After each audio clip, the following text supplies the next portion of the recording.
Panchayat. PV Narasimha Rao గారు ప్రధానమంత్రిగా ఉన్నప్పుడు 1991లో 73వ రాజ్యాంగ సవరణ బిల్లు పార్లమెంటులో ప్రవేశపెట్టారు. దీనిని పార్లమెంటు 1992లో ఆమోదించింది. రాష్ట్ర జాబితాలోని అంశాలకు సంబంధించిన బిల్లు కనుక 50% కంటే తక్కువ కాకుండా రాష్ట్ర శాసనసభలు ఆమోదించాయి. 15 రాష్ట్రాలు కూడా ఈ బిల్లుకు ఆమోదం తెలిపాయి. ఆనాటి రాష్ట్రపతి శంకర్ దయాళ్ శర్మ గారు ఈ బిల్లుపై ఏప్రిల్ 20, 1993న సంతకం చేశారు. ఏప్రిల్ 24, 1993న ఈ బిల్లు అమలులోకి వచ్చింది. రాజ్యాంగంలో 9th వార్డులో 243A నుండి 243O వరకు పంచాయతీ నిర్మాణం సంబంధించిన సమగ్ర వివరణ పొందుపరచడం జరిగింది.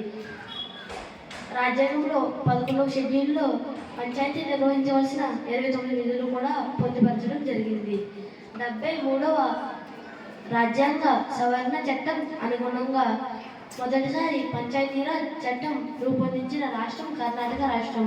మే 10, 1993న నూతన చట్టం ప్రకారం ఎన్నికలు జరిపిన రాష్ట్రం కూడా కర్ణాటక రాష్ట్రం.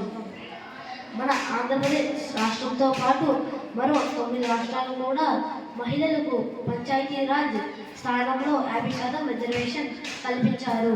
గ్రామ పంచాయతీకి జనాభా బట్టి 5 నుంచి 21 వార్డులు ఉంటాయి. సర్పంచ్తో కలిసి గ్రామ సర్పంచ్, వార్డ్ మెంబర్ గ్రామ ఓటించే రహస్య ఓటింగ్ ద్వారా ఎన్నుకోబడతారు. ప్రతి ఓటరుకు 2 ఓట్లు ఇస్తాయి గ్రామ పంచాయతీ ఎన్నికల్లో. 1 సర్పంచ్ లేదా ప్రెసిడెంట్ ఎన్నుకునేందుకు, 2 వార్డ్ మెంబరు ఎన్నుకునేందుకు. గ్రామ పంచాయతీ ఎన్నికల్లో ఎన్నికైన వార్డు మెంబర్లు తమలో ఒకరిని ఉప సర్పంచ్గా ఎన్నుకుంటారు.